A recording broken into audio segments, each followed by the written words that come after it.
yo creo que uno de los puntos centrales del proyecto modificatorio que presentan los partidos liberal, conservador y de la U está relacionado con el papel de las EPS que cambian de nombre.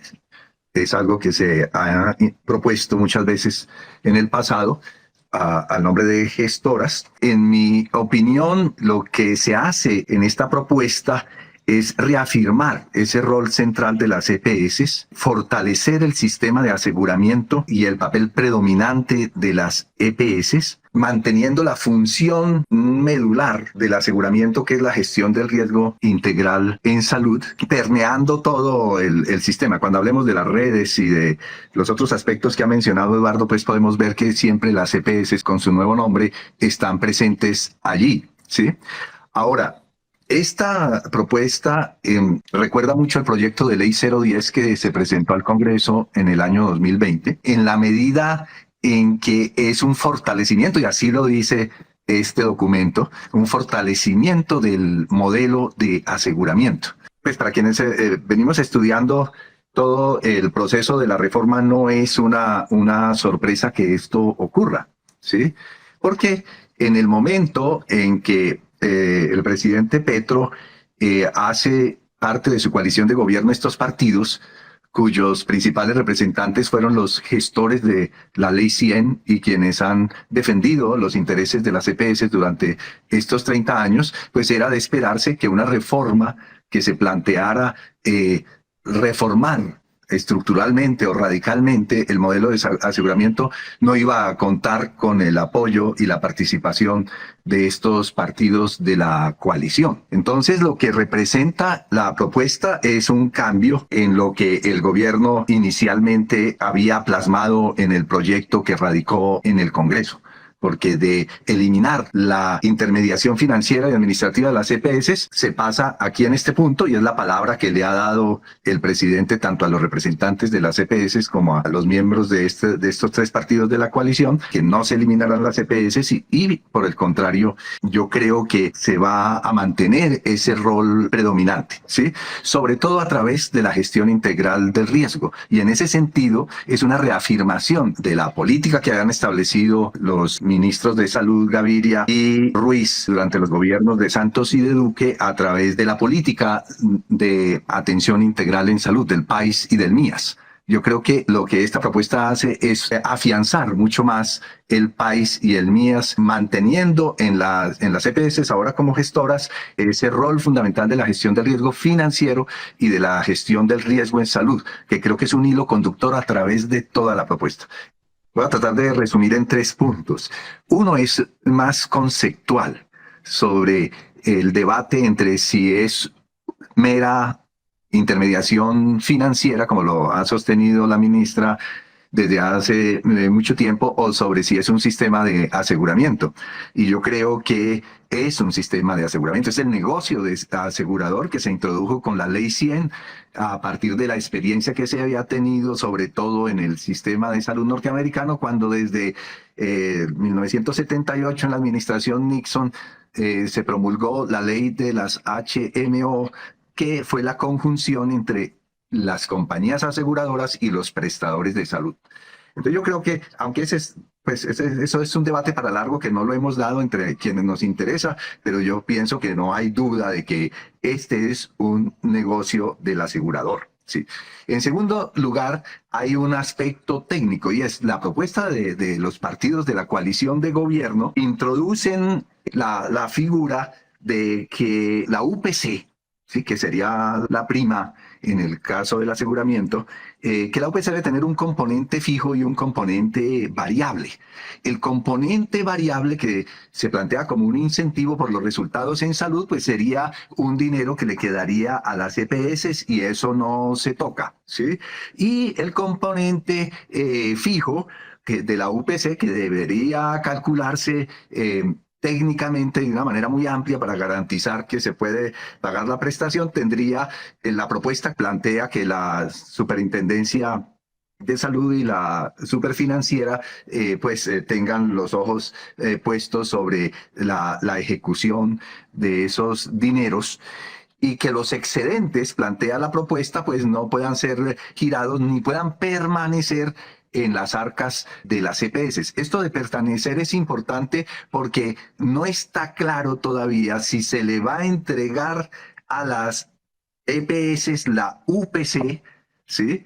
O estas van a tener simplemente el papel de gestionar, digamos, como observadoras el riesgo, auditar las cuentas, que eso no desaparece, y el flujo de los recursos lo haría completamente el ADRES a través del giro directo, pero aquí en el proyecto se mantiene todavía la auditoría de las EPS, por lo menos de modo concurrente, insisten en el articulado de esta propuesta. Entonces, no está claro si se va a entregar la UPC o no. Hay un problema técnico que falta por definir y estoy de acuerdo con lo que se ha dicho aquí. Mientras no haya un nuevo articulado, mientras el gobierno no incorpore de una manera concreta en artículos lo que están planteando los partidos de la coalición de gobierno, pues uno no puede opinar responsablemente porque el diablo está en los detalles. Entonces faltan esos detalles, ahí hay un problema técnico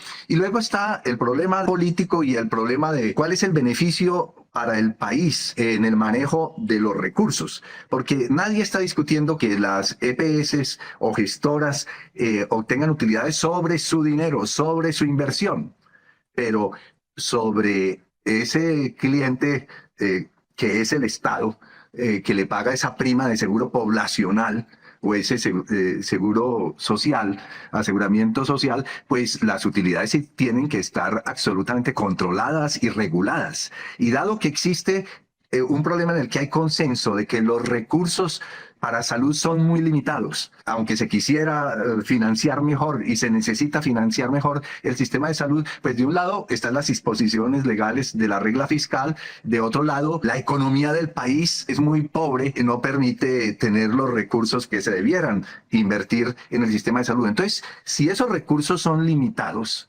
las utilidades de las EPS deben ser limitadas también, no se puede dejar abiertamente. Las EPS no están renunciando a tener utilidades. Aseguran de un lado los gastos de administración, los plantean en el 5%, que como ya se dijo aquí, eso es un porcentaje muy importante del total de gastos en salud, los 80 billones o los que sean.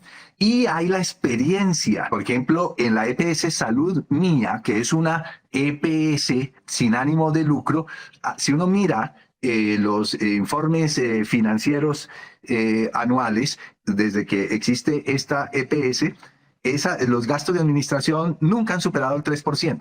Entonces ahí ya hay un margen. Pero además está el del componente variable a manera de incentivo.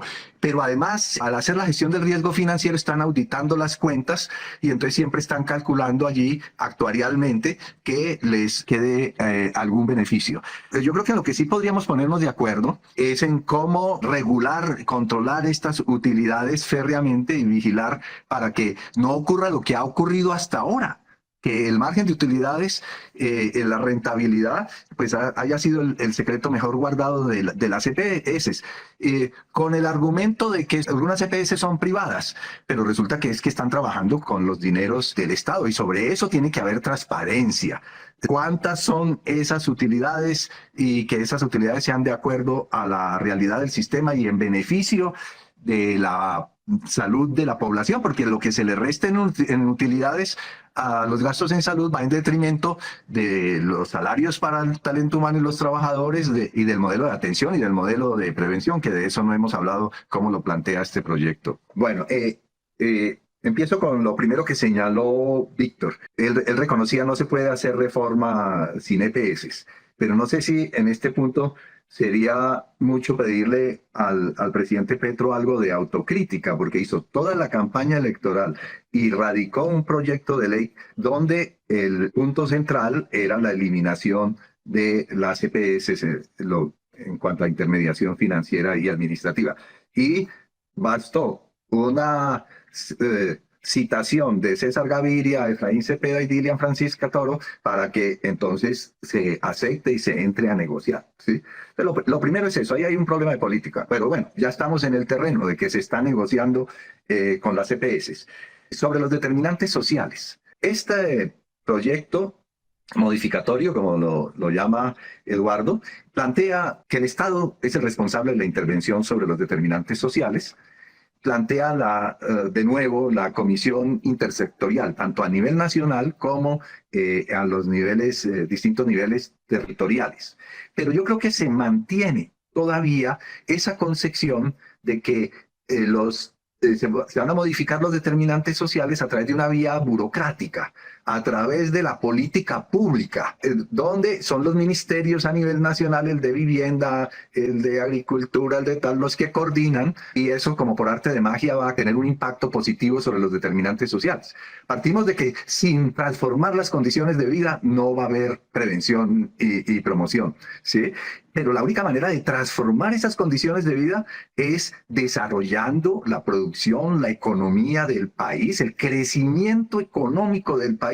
Es el que va a permitir que haya agua potable en todos los municipios, que haya infraestructura sanitaria, que haya seguridad alimentaria. Mientras estemos importando miles de toneladas de alimentos, no vamos a poder garantizar los valores nutricionales que necesita la población. Y así podríamos seguir señalando esto. Entonces ahí me parece a mí un problema de fondo que hay que aclarar. Ahora, la atención primaria en salud, durante 20 años, el modelo de la Ley 100 se centró en la enfermedad. Lo sigue haciendo, pero ya hace 10 años era evidente que si no se hacía prevención, no se podía mejorar la salud de la población y los indicadores eran terribles. Entonces, se planteó el problema de la prevención y de la atención primaria en salud.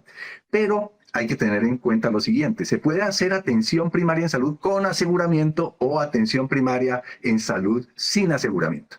Yo estoy de acuerdo con el profesor Félix Antonio cuando nos decía, no, es que eso es una responsabilidad de Estado, hagámoslo. Y eso hubiera podido ser una medida realmente transformadora. Es decir, eliminemos el aseguramiento de ese primer nivel o en lo preventivo. Eliminemos de ahí el aseguramiento, eso sería una reforma importantísima.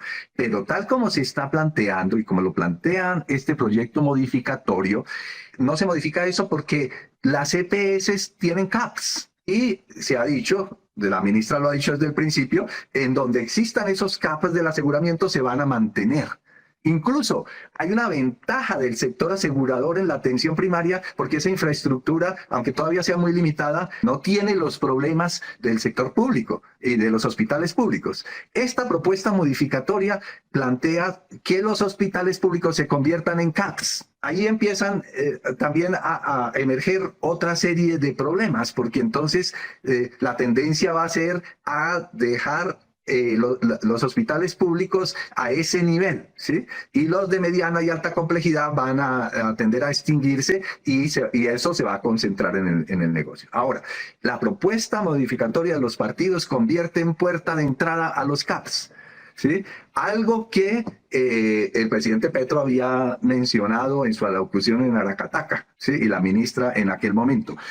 Porque es indudable que la prioridad para el gobierno es la atención primaria, incluso más que lo preventivo es la atención primaria con sus CAPS y sus equipos. Ahora, esta propuesta modificatoria, si ustedes leyeron con atención, considera los equipos que llama EPAS debajo, o sea, no hay sino un médico, un promotor, un técnico de saneamiento, mientras que un equipo básico, si uno mira la prevención en el sistema del Reino Unido, pues eso está conformado por pediatra, por ginecólogo. Hay una alta capacidad resolutiva en esos equipos a ese nivel primario, ¿sí? Aquí no, aquí la figura tiene el mérito de rescatarlo, algo que todos los que estamos en salud pública queremos y le agradecemos a Héctor Abad y a los compañeros, ¿sí? Que son los promotores, la figura de los promotores, ¿sí? Pero ¿dónde está hasta dónde va el nivel resolutivo de los promotores? ¿Sí? Ellos cumplen un papel, pero puede estar limitado a hacer campañas, cierto tipo de campañas y cierto tipo de cosas. Y este proyecto modificatorio les da a esos promotores incluso unas funciones muy limitadas, ¿sí? Recoger información, ¿sí? Y 2 o 3 cosas más. Entonces, lo que se está proponiendo aquí, yo pienso que tampoco nos va a solucionar el problema de fondo de la atención primaria en salud y sí le abre la puerta al aseguramiento para que a partir de los CAPS como puerta de entrada haga demanda inducida, haga todo lo demás, todo lo que le interesa dentro del negocio asegurador. Lo que decía Grey Juliet sobre el riesgo de que se establezca una división profunda entre una salud para pobres y otra salud para los que tienen capacidad adquisitiva, creo que existe, creo que esa es una posibilidad real tal como están las cosas. El proyecto modificatorio en algún artículo dice, la población que tenga capacidad, que tenga ingresos, debe contribuir al financiamiento del sistema de salud y lo deja abierto. Y por ahí puede ser cualquier cosa, pues no solo con pagos y cuotas moderadoras y cosas de estas, sino en el régimen contributivo, establecer mayor gasto para la población. Entonces, yo creo que existe ese riesgo y hay que tratar de evitarlo. Y eso tiene que ver con la territorialización del aseguramiento también. Es decir, con que hay zonas de población dispersa, que no tienen infraestructura, etcétera. Las EPS en este proyecto mantienen los privilegios que tienen, que es atender pues la población más sana en los centros urbanos con mayores posibilidades. Eduardo Sarmiento en una columna de hace unas 3 semanas proponía que las EPS deberían, que una manera de equilibrar, era que las EPS debían también cubrir esos sectores y esas regiones apartadas como parte de su gestión y no como pretenden ahora de que entonces el modelo de Guainía, de que haya un solo asegurador, porque en el fondo hay dos visiones de la territorialización.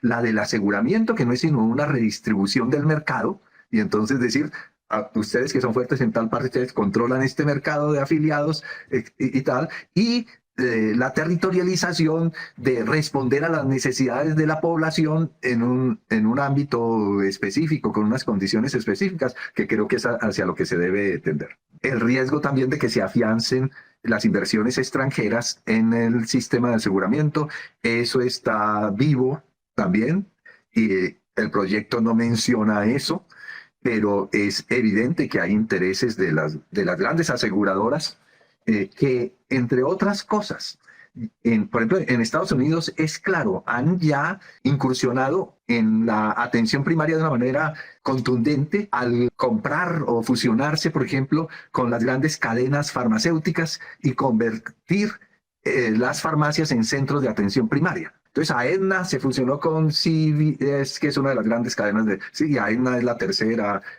aseguradora en el mundo. Entonces, tienen posibilidades de ingresar. La primera vez que yo le oí al presidente Petro en la Cataca de que la rebaja podría convertirse en esto, yo dije, esto es una cosa genial, esto puede resolver problemas porque ya la gente tiene la cultura de consultarle al farmacéutico. Entonces dice, sí, pero después, cuando uno encuentra de que puede haber allí también un margen de negocio muy grande ligado al aseguramiento y al capital internacional, pues entonces uno tiene que mirarlo 2 veces. Termino con esto, porque no se ha mencionado y creo que es muy importante. El Sistema Único de Información. En el proyecto de estos partidos está presente en todas partes, es omnipresente, ¿sí? Está ligado a la gestión del riesgo, está ligado a todas las funciones de las EPS, de la ADRES, incluso al pagador, está asociado. Es clave que ese Sistema Único de Información, nadie va a oponerse porque eso es una necesidad, ¿sí? Sea de carácter público. Porque este proyecto modificatorio abre la puerta a que se contrate privadamente.